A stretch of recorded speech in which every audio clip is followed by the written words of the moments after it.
Dans un petit village tranquille, vivait un vieil homme nommé Grand-Père Nasser. Il était connu pour sa sagesse et ses histoires captivantes qui contenaient toujours des énigmes à résoudre.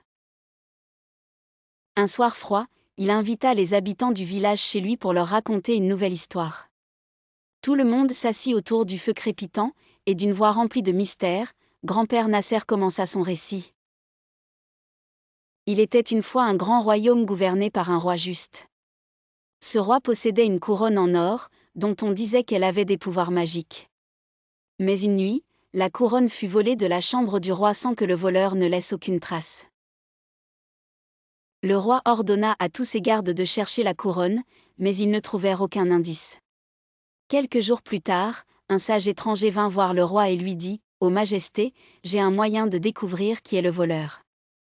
Donnez-moi 2 heures avec tout le monde dans le palais du roi. » Le roi accepta, et le sage rassembla tous les gens dans une grande salle. Il leur présenta un récipient rempli de cendres et dit « Ces cendres sont magiques. Celui qui a volé la couronne laissera des traces de pas sur le sol lorsqu'il s'approchera de ce récipient. » Le sage ordonna aux gens de passer un par un près du récipient, mais aucune trace n'apparut.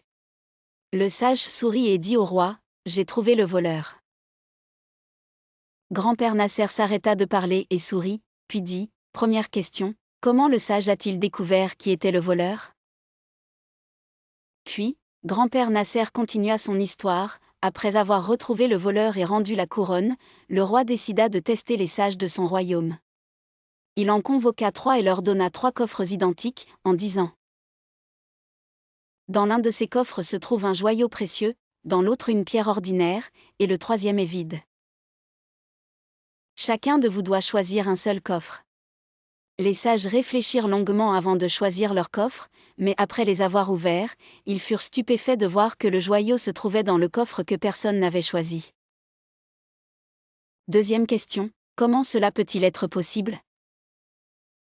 Grand-Père Nasser laissa l'histoire en suspens et attendit que l'assemblée réponde à ces 2 énigmes.